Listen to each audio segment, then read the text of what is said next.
you brought up the Federal Reserve, and I think that'll be a good transition to get into maybe go into some current events. Okay. We know that since 1913, even before that, but especially since 1913, the Federal Reserve has done everything and it just seems like their main purpose is to destroy the wealth of individuals. It is to make sure that what you're accumulating is worth less and less and less, and that you're more under their control. Well, this week we saw what some people are already saying is a psyop, that it's you've heard this, right? That these Redditors are, they could be governed. This could all be a psyop from the inside, but it looks like a bunch of autistic Redditors got together and decided, wow, these hedge funds are shorting the crap out of this stock. Let's just do what Goldman Sachs does on a daily basis and pump a stock up and, get it to the point where they're losing billions and billions of dollars because they shorted a stock that is going through the roof. So if this is a organic move by members of the public, what do you think is there a signal being sent out? There is, but I think I haven't seen anyone really getting to what the signal actually is. But to be fair, I've been so busy, I haven't been following every twist and turn in the story, and I am behind on my Freeman Beyond the Wall and Timeline Earth listening, so I don't know your take on this yet. But let me put it this way. I understand the impetus of people in the conspiracy realist space to immediately call PSYOP on everything. It's a PSYOP, it's a PSYOP, it's a PSYOP. Oh, clearly, if it has any effect on anything in the real world, it's a PSYOP.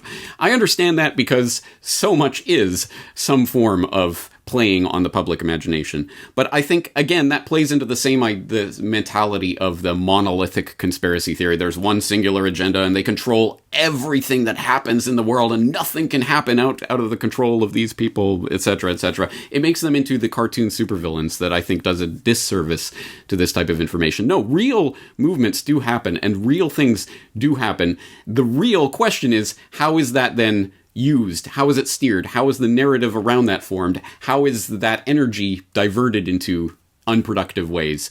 I think anything can work once. Twice, maybe, but 3 times, 4 times, 5 times, chances are, they'll probably come up with some sort of defense against that. So I don't know, but I would be willing to assume that this really was a spontaneous evolution of an idea that caught on, to the surprise of probably everyone, including probably many of the people involved in it. It is being cottoned onto by people of interesting association. For example, I believe, I'll have to double check this, don't take my word for it, but I believe it's Bill Browder's son is helping to form the class action lawsuit that they're going to be running against Robinhood, and Bill Browder's son living in Mark Zuckerberg's old house. I mean, there are some interesting connections with some of these people who are trying to glom on to what's happening right now. But the idea of saying, oh, okay, these guys are short selling, let's squeeze them, and people coming together, thousands, tens of thousands of ordinary retail investors coming together to do that, is a powerful idea, because it takes all of this manipulation and stupidity that is baked into the system for the benefit of the manipulators and turns it against them. That's a great idea. But as I say, unlikely that it'll work twice, 3 times, 4 times, 5 times. It worked this time. And how did it work? What did it actually accomplish? Well, people will say, Robinhood just closed down the retail investing in these stocks, and they're pulling out all the stops. They're saying we'll allow all these hedge funds to recalibrate their position, etc. That is the real victory, exposing the system for what it is to millions of people who just got red-pilled in a massive way, who may have thought, there's some manipulation that goes on, but whatever. But now, 100%, there is no denying it. It's crystal clear. They have laid it out for you in black and white. There is no way we will ever allow you to win anything in this system. This is a rigged game. It is not for you. You are the suckers that we will allow into our system to play with your funny money, but we will take it away. And if you ever win against us, we'll take the game away from you. You do not play against us. The mafia has just spoken and revealed its true nature, taken off the mask for everyone to see. No one can deny it. That is the value of what has just happened, regardless of whatever ways they're going to change the system so that it never happens again, or lead people down a garden path. Oh, let's pretend to short sell this so that they'll run this stock op, which we will secretly be buying, or whatever kind of manipulations you can imagine they're going to go from here. As I say, that's not so interesting. The fact that it is undeniable this is a mafia that has rigged a contest against you. You have seen the shell game in operation.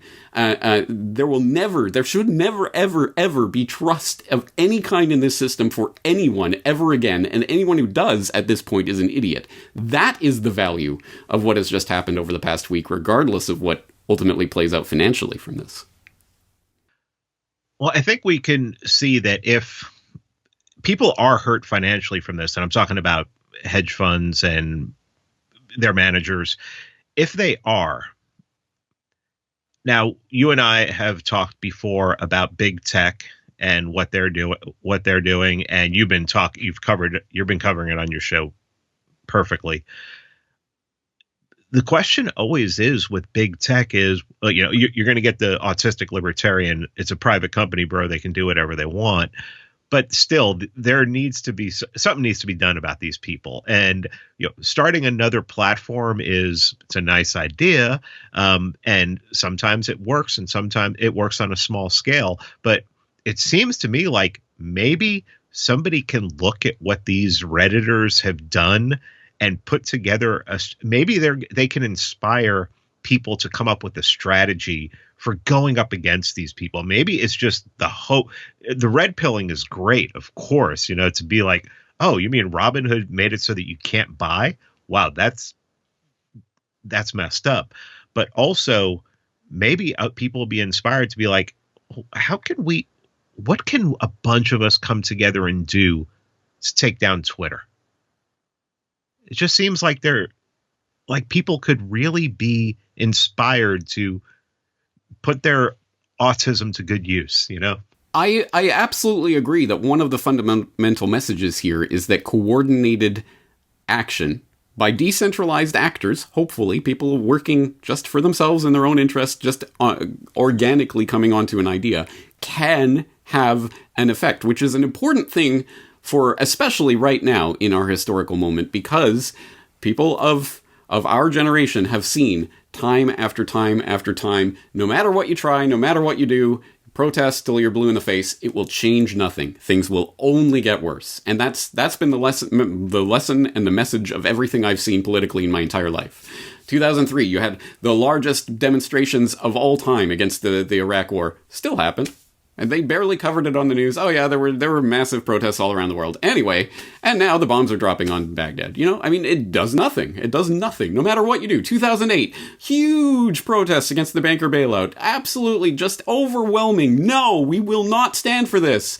Oh, the first bill didn't pass. Let's try it again. Okay, works. Okay. Too bad. The EU Constitution, France and the Netherlands reject it, so they reformulate it as the Lisbon Treaty. Ireland rejects that, so they make them vote on it again until they get the right answer. And then it's, okay, well, let's pass the Lisbon Treaty. Again, no matter what you do, politically, financially, legally, protest-wise, doesn't matter, doesn't make a difference. So it is important to have examples of times when people coming together and doing something en masse really does. It really can make a difference. It really can affect something in the real world. But I personally question about the idea of in any way engaging in or participating in anything that bolsters the importance of these systems, which by their nature are controlled. Necessarily. Look at the internet and what it is. It is a decentralized network that enables peer-to-peer connections. So what do people do? They immediately start going towards centralized platforms that are controlled by a singular entity and that can be censored at any time. And then they get surprised when, oh my God, these people are censoring us. I never would have imagined. It's stupidity itself, but only because people don't think of it on that fundamental way. So when you start talking about, well, let's all attack Twitter and let's all attack YouTube. Yeah, okay, I get it. And if people can do that, that's great. But that isn't fundamentally the solution. That then we can create a centralized platform that won't censor people. Honest. Scout's honor, guys. As if you go into that system, it is going to work against you. The only way to do it is to create something fundamentally of a different architecture that doesn't function in that way. Easier said than done. And secondarily, once you have the momentum of decades now of internet history of these centralized platforms, it gets much harder to transition people over to anything else or any other way of looking at it. But I still just don't see it as a fundamental solution to engage with these platforms and to cry, oh, Twitter took away my Twitter account. I never would have imagined they would have done that. Of course they're going to do that. They can, they will. Stop giving them your content. It is your content. You make these platforms what they are, and you engage with them. Stop doing that.